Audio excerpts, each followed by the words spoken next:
ಯುದ್ಧದಿಂದಾಗಿ ಕಚ್ಚಾ ಪದಾರ್ಥ ಭಾರತದಲ್ಲಿ ಬರೋದು ಸ್ವಲ್ಪ ಕಠಿಣ ಆಗ್ತಾ ಇದೆ. ಅದರಿಂದ ತೊಂದರೆ ಆಗಬಹುದು ಅಂತಕ್ಕಂಥ ಒಂದು ಭಯವೂ ಇದೆ ಎಲ್ಲರಲ್ಲಿ. ಹಾಗಾದರೆ ಇದಕ್ಕೆ ಪರ್ಯಾಯ ಏನು? ಅಥವಾ ನಮ್ಮ ಸಾವಯವ ರೈತರು ಇವುಗಳಿಗೆ ಪರ್ಯಾಯ ಅಂದರೆ ನಮ್ಮ ಖರ್ಚು ಕಡಿಮೆ ಆಗಬೇಕು, ಆಮೇಲೆ ಉತ್ಪಾದನೆ ಹೆಚ್ಚಾಗಬೇಕು. ಹಾಗಿದ್ದರೆ ಅದಕ್ಕೆ ಸಾವಯವ ಪರ್ಯಾಯ ಏನು ಅಂತಂದರೆ, ನೈಟ್ರೋಜನ್ನನ್ನು ಯೂರಿಯಾ ಏನು ತಾವು ಖರೀದಿ ಮಾಡ್ತಾ ಇದ್ದೀರಿ, ಯೂರಿಯಾ ಖರೀದಿ ಮಾಡಿದರೆ ಹಣನೂ ಹೆಚ್ಚು ಖರ್ಚಾಗುತ್ತೆ ಮತ್ತು ಆ ಯೂರಿಯಾ ನಮ್ಮ ಭೂಮಿಗೆ ಎಷ್ಟು ಬೇಕೋ ಅಷ್ಟೇ ಕೊಟ್ಟರೆ ಸರಿ ಇರುತ್ತೆ. ಹೆಚ್ಚು ಕೊಟ್ಟರೆ ಅದು ಭೂಮಿಯ ಕೆಳಗಡೆ ಒಂದು ಪದರ ತಯಾರಾಗುತ್ತೆ. ಅದರದ್ದು ಆ ಪದರಿನ ಲೇಯರ್ ಹಾಗೆ ಕೊಡುತ್ತೆ. ಸುಮಾರು ವರ್ಷ ಒಂದು 20-25% ಬಳಸ್ಕೊಳ್ಳುತ್ತೆ. ಉಳಿದೆಲ್ಲ ಕೆಳಗಡೆ ವಿಷ ಸಂಗ್ರಹ ಆಗುತ್ತೆ. ಅದು ನೀರಿನ ಜೊತೆ ಹೋಗಿ ಜಲಸ್ರೋತಗಳನ್ನು ಕೂಡಿಕೊಳ್ಳುತ್ತೆ. ಆಮೇಲೆ ಅದೇ ಬೆಳೆಗಳ ಮುಖಾಂತರ ಮೇಲೆ ಬಂದು ನಮ್ಮ ಅನ್ನದಲ್ಲಿ ಪ್ರತಿಯೊಂದು kg ಅನ್ನದಲ್ಲಿ 27 ಮಿಲಿಗ್ರಾಮ್ ವಿಷ ಸೇರಿಕೊಂಡಿರುತ್ತೆ. ಇವತ್ತು ತಾವು ಯಾವುದೇ ಪದಾರ್ಥ ತಿಂದರೂ ಸಹಿತ, ರಾಸಾಯನಿಕ ಪದ್ಧತಿಯಲ್ಲಿ ಬೆಳೆದಂಥ ಯಾವುದೇ ಪದಾರ್ಥ ತಿಂದರೂ ಸಹಿತ ಅದರಲ್ಲಿ ಅತಿ ಕಡಿಮೆ ಮಟ್ಟದ ಅಂದರೆ ಸುಮಾರು ಒಂದು 27 ಮಿಲಿಗ್ರಾಮ್ ವಿಷ ಪ್ರತಿಯೊಬ್ಬ ವ್ಯಕ್ತಿ 1 kg ಅನ್ನ ಗ್ರಹಿಸಿದರೆ ಬಂದೇ ಬರುತ್ತೆ ಅನ್ನೋದನ್ನು ನಾವು ಕೇಳ್ತಾ ಇರ್ತೀವಿ. ಅದರಲ್ಲಿ ದೊಡ್ಡ ಪಾತ್ರ ಯೂರಿಯಾದ್ದು. ಯೂರಿಯಾ ರಾಸಾಯನಿಕ ಯೂರಿಯಾ ತಯಾರು ಮಾಡೋದಕ್ಕಿಂತಲೂ ನಾವು ಸಾವಯವ ಯೂರಿಯಾ ಹೇಗೆ ತಯಾರು ಮಾಡೋದು ಅಂದರೆ, ಈ ಒಂದು ಬಾಕ್ಸ್ ಏನಿದೆ ಇದು ತಮಗೆ ತೋರಿಸೋ ಸಲುವಾಗಿ ಒಂದು ಸಣ್ಣ ಬಾಕ್ಸ್ ತಂದಿದ್ದಾರೆ. ಇದನ್ನೊಂದು ಕಟ್ಟಿಗೆ ಬಾಕ್ಸ್ ತಯಾರು ಮಾಡಿದರೆ ಸುಮಾರು 3 ಫೀಟ್ ಅಗಲ, 5 ಫೀಟ್ ಉದ್ದ. ಯಾವುದಾದ್ರೂ ಹಳೆ ಕಟ್ಟಿಗೆ ತಮ್ಮಲ್ಲಿ ಬಿದ್ದಿದ್ರೆ, ಬಳಿಗಳು ತಮ್ಮಲ್ಲಿ ಬಿದ್ದಿದ್ರೆ ಅದರಿಂದ ಈ ಒಂದು ಬಾಕ್ಸ್ ತಯಾರು ಮಾಡ್ಕೊಂಡಿವಿ ಅಂದರೆ 3 ಫೀಟ್ ಅಗಲ, 5 ಫೀಟ್ ಉದ್ದ, 1.5 ಫೀಟ್ ಎತ್ತರ. ಇದರಲ್ಲಿ ತಮ್ಮದೇ ಹೊಲದಲ್ಲಿರುವಂಥ ಅಥವಾ ಬದುವಿನ ಮೇಲಿರುವಂಥ ಅಥವಾ ಗಿಡದ ಕೆಳಗಿರುವಂಥ ಅಥವಾ ಅದು ಆಗದೆ ಇದ್ದರೆ ಒಳ್ಳೆ ಮಣ್ಣು ಅಂತ ತಮ್ಗೆ ಯಾವ್ದು ಅನಿಸುತ್ತೆ ಆ ಮಣ್ಣನ್ನು ಚೆನ್ನಾಗಿ ಅದರಲ್ಲಿ ಕಲ್ಲುಗಳು ಇರದಂತೆ ಆ ಮಣ್ಣನ್ನು ಇದರಲ್ಲಿ ಹಾಕಬೇಕು. ತಳದಲ್ಲಿ ಒಂದು ಪ್ಲಾಸ್ಟಿಕ್ ಹಾಸಿ ಆ ಮಣ್ಣನ್ನು ಇದರಲ್ಲಿ ಹಾಕಬೇಕು. ಪೂರ್ತಿಯಾಗಿ ತುಂಬಿದ ನಂತರ 15 ಘನ ಫೂಟ್ ಮಣ್ಣು ಬರುತ್ತೆ. ಅದರಲ್ಲಿ 3 ಮತ್ತು 5 ಇರೋದ್ರಿಂದ 1 ಫೀಟ್ ಎತ್ತರ ಇಟ್ಕೊಂಡ್ರೆ 5 3 15 ಫೂಟ್ ಎತ್ತರದ 15 ಫೂಟ್ ಒಟ್ಟು ವಿಸ್ತಾರದ ಮಣ್ಣು ಅದರಲ್ಲಿ ಇರುತ್ತೆ. ಅದರಲ್ಲಿ ಈ ಗೋಮೂತ್ರ ಅಂತ ಏನಿದೆ ಅಲ್ಲ, ಮೊದಲನೇ ದಿವಸ ಒಟ್ಟು ಈ 5 3 15 ಘನ ಫೂಟ್ ಮಣ್ಣಿನಲ್ಲಿ 90 ಲೀಟರ್ ಗೋಮೂತ್ರವನ್ನು ಇಂಗಿಸಬೇಕಾಗಿದೆ. ಮೊದಲನೇ ದಿವಸ ಈ ಗೋಮೂತ್ರವನ್ನು 30 ಲೀಟರ್ ಗೋಮೂತ್ರವನ್ನು ಮೊದಲನೇ ದಿವಸ ಅದರಲ್ಲಿ ಹಾಕಿ ಮಿಕ್ಸ್ ಮಾಡಬೇಕು. ಎರಡನೇ ದಿವಸ 15 ಲೀಟರ್ ಗೋಮೂತ್ರ ಹಾಕಬೇಕು. ಮೇಲೆ ಗೋಣಿ ಚೀಲ ಹಾಕಿ ಮುಚ್ಚಿಡಬೇಕು. ಮೂರನೇ ದಿವಸ ಮತ್ತೆ 10 ಲೀಟರ್ 30 15 15. ಮೂರನೇ ದಿವಸ ಮತ್ತೆ 15 ಲೀಟರ್ ಹಾಕೋದು, ಮತ್ತೆ ಎಲ್ಲ ಮಿಕ್ಸ್ ಮಾಡೋದು, ಮತ್ತೆ ಮುಚ್ಚಿಡೋದು.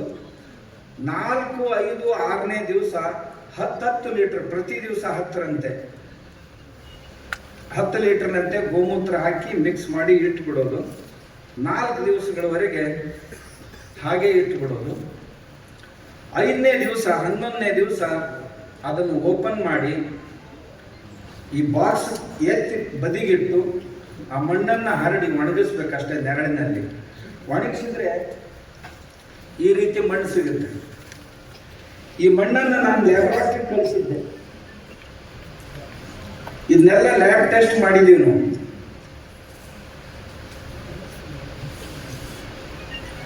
ಯೂರಿಯಾದಲ್ಲಿ ಸಾರಜನಕದ ನಾರ್ಮಲ್ ರೇಂಜ್ ಎಷ್ಟಿರುತ್ತೆ ಚೀಲದಲ್ಲಿ ಅಂದ್ರೆ 180ರಿಂದ 240ರವರೆಗೆ ಇರುತ್ತೆ.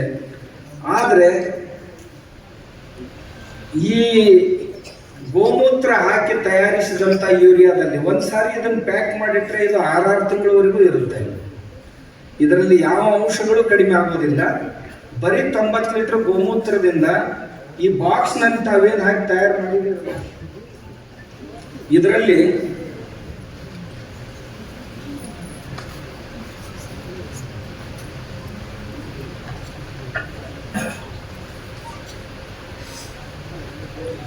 ಒಂದು ಘನಫೂಟ್ ಮಣ್ಣಿನಲ್ಲಿ, ಇದು ಒಟ್ಟು 15 ಘನಫೂಟ್ ಇದೆ, ಒಂದು ಘನಫೂಟ್ ಮಣ್ಣಿನಿಂದ 33ರಿಂದ 35 kg ಯೂರಿಯಾ ಸಿಗುತ್ತೆ.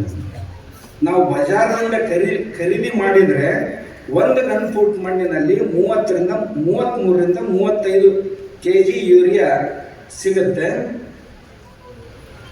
ಒಟ್ಟು ಮಣ್ಣು ಏನಿದೆ ಇದರಿಂದ 500 kg ಯೂರಿಯಾ ಸಿಗುತ್ತೆ. ತಮಗೆ 3/5 ಬಾಕ್ಸ್ ಏನಿದೆ ಇದರಲ್ಲಿ ತಯಾರಿಸಿದಂಥ 90 ಲೀಟರ್ ಗೋಮೂತ್ರ ಹಾಕಿ ತಯಾರಿಸಿದಂಥ ಯೂರಿಯಾ ಏನಿದೆ ಇದು 500 kg ಯೂರಿಯಾಕ್ಕೆ ಸಮನಾಗಿರುತ್ತೆ. ಅದರಲ್ಲಿ ತಾವು 40 kg ಬ್ಯಾಗ್ ತುಂಬಿರಿ ಅಥವಾ 50 kg ಬ್ಯಾಗ್ ಹಾಕಿದ್ರೆ ಸುಮಾರು 500 kg ಅಂದರೆ 10ರಿಂದ 11 ಚೀಲ ಯೂರಿಯಾ ಸಿಗುತ್ತೆ. ಮಾರ್ಕೆಟ್ನಲ್ಲಿ 45 kg ಯೂರಿಯಾದ ಚೀಲಗಳು ಸಿಗ್ತವು.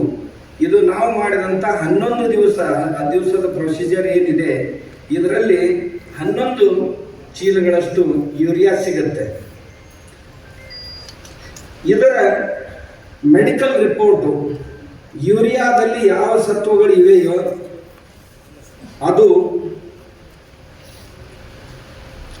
ನಾನು ಮೆಡಿಕಲ್ ಇದನ್ನು ಮಾಡಿಸಿದ್ದೀನಿ. ಇದರದ್ದು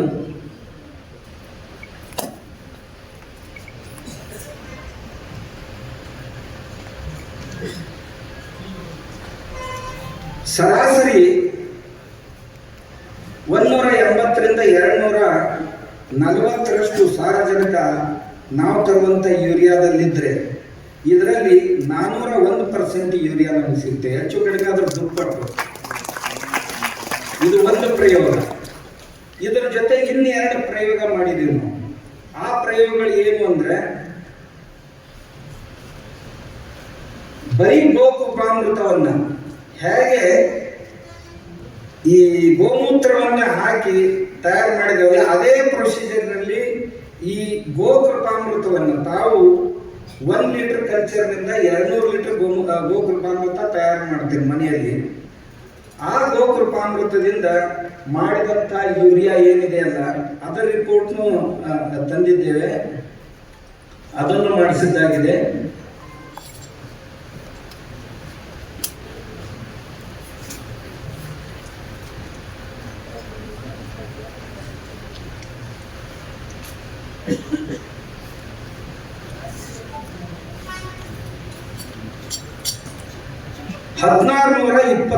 ಇದೆ. ನಮಗೆ ಬೇಕಾಗಿದ್ದು 240 ಅಥವಾ ಮಾರ್ಕೆಟ್ನಲ್ಲಿ ಸಿಗುವಂಥ ಯೂರಿಯಾದಲ್ಲಿರುವಂಥ ಪ್ರಮಾಣ 240 ಇದ್ದರೆ ಇದನ್ನು ಸೇರಿಸಿ ಬರೀ ಗೋಕೃಪಾಮೃತವನ್ನು ಮಣ್ಣಿನಲ್ಲಿ ಸೇರಿಸಿದರೆ 1629ರಷ್ಟು ನಮಗೆ ಸಾರಜನಕ ಅದರಲ್ಲಿ ಸಿಗುತ್ತೆ. ಇನ್ನು 3ನೇ ಪ್ರಯೋಗವನ್ನು ಮಾಡಿದ್ದೇವೆ. ಇವೆರಡನ್ನೂ 50% ಸೇರಿಸಿ ಮಾಡಿದರೆ ಅದರ ಪರಿಣಾಮ ತುಂಬ ಚೆನ್ನಾಗಿದೆ. 1705% ಯಾವುದು 240 ಸಿಗುತ್ತೋ ರಾಸಾಯನಿಕ ಗೊಬ್ಬರದಲ್ಲಿ ಅದು 1705 ಪ್ರಮಾಣದಷ್ಟು ಸಿಗೋದ್ರಿಂದ ಆ ಮಾರ್ಕೆಟ್ನಲ್ಲಿ ಖರೀದಿ ಮಾಡುವಂಥ ಯೂರಿಯಾಕ್ಕಿಂತಲೂ 6-7 ಪಟ್ಟು ಹೆಚ್ಚು ಶಕ್ತಿ ಇದರಲ್ಲಿದೆ. ಇದನ್ನು ಅದೇ ಪ್ರಮಾಣದಲ್ಲಿ ಬಳಸೋದಾದರೆ 4-5 ಪಟ್ಟು ಕಡಿಮೆ ಬಳಸಿದ್ರು ಸಹಿತ ಅಷ್ಟೇ ರಿಸಲ್ಟ್ ಕೊಡುವಂಥ ಕೆಲಸ ಮಾಡುತ್ತೆ. ಮೂರನ್ನು ಬೇರೆ ಬೇರೆಯಾಗಿ ನಾನು ಇದಕ್ಕೆ ಕಳಿಸಿದ್ದೆ ಲ್ಯಾಬ್ಗೆ. ಅವುಗಳ ರಿಸಲ್ಟ್ ಎಷ್ಟು ಚೆನ್ನಾಗಿ ಬಂದಿದೆ ಅಲ್ಲ. ಇವೆರಡರಲ್ಲಿ ಯಾವುದು ಬೆಸ್ಟ್, 3ರಲ್ಲಿ ಯಾವುದು ಬೆಸ್ಟ್ ಅಂದರೆ ಇವೆರಡನ್ನು 50-50 ಸೇರಿಸಿ ಮಾಡಿದೀವಲ್ಲ ಅದು ತುಂಬ ಚೆನ್ನಾಗಿ. ಇದು 45 ಲೀಟ್ರು, ಇದು 45 ಲೀಟ್ರು. ಗೋಕೃಪಾಮೃತ 45 ಲೀಟ್ರು ಮತ್ತು ಗೋಮೂತ್ರ 45 ಲೀಟ್ರು. ಇವೆರಡನ್ನೂ ಸೇರಿಸಿ ಮಾಡಿದ್ದರ ಪರಿಣಾಮ ತುಂಬ ಚೆನ್ನಾಗಿ ಬಂದಿದೆ. ಆಮೇಲೆ ಅದನ್ನು ಬೆಳೆಗಳಿಗೂ ಹಾಕಿ ನೋಡಿದ್ದೇವೆ. ಸುಮಾರು ದಿವಸಗಳವರೆಗೆ ಹಾಗೆ ಇಟ್ಟು ನೋಡಿದ್ದೇವೆ. ನೀವು ಹೊಲದಲ್ಲಿ ಹೇಗೆ ಯೂರಿಯಾ ಉಗ್ಗುತ್ತೀರಲ್ಲ ಆ ರೀತಿ ಉಗ್ಗಿದ್ರೂ ಪರವಾಗಿಲ್ಲ, ಅಥವಾ ಬೆಳೆ ಬೇರುಗಳಿಗೆ ಮುಟ್ಟುವಂತೆ ಹಾಕಿದ್ರೂ ಪರವಾಗಿಲ್ಲ. ಇದು ನೈಟ್ರೋಜನ್ ನಂಬರ್ 1 ಅಂದರೆ ಸಾರಜನಕ ಇದಕ್ಕೆ ಬೇಕಾಗಿದ್ದೇನು ಅಂತಂದ್ರೆ, ಇದು ಅಂತೂ ತಮ್ಮ ಮನೆಯಲ್ಲೇ ಹಸು ಇರುತ್ತೆ, ಹಸುವಿನ ಗೋಮೂತ್ರ ತಾವು ದಿನಾಲೂ ಹಿಡಿದಿಡ್ಬೋದು, ಮಾಡ್ಬೋದು. ಇದಕ್ಕೇನು ಹಣ ಬೇಕಾಗಿಲ್ಲ, ತಮ್ಮ ಮನೆಯಲ್ಲಿ ಫ್ರೀ ಆಗಿ ಸಿಗುತ್ತೆ. ಇದಕ್ಕೆ 1 kg ಬೆಲ್ಲ ಮತ್ತು 1 ಲೀಟರ್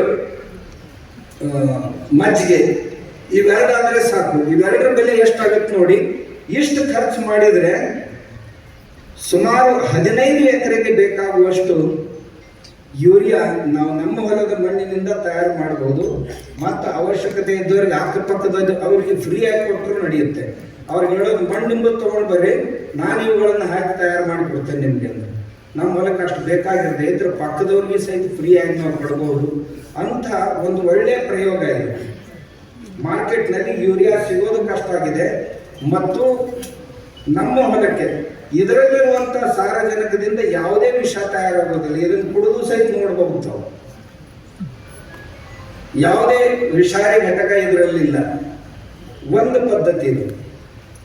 ಎರಡನೇ ಪದ್ಧತಿ ತಮಗೆ ಹೇಳ್ತೇನೆ.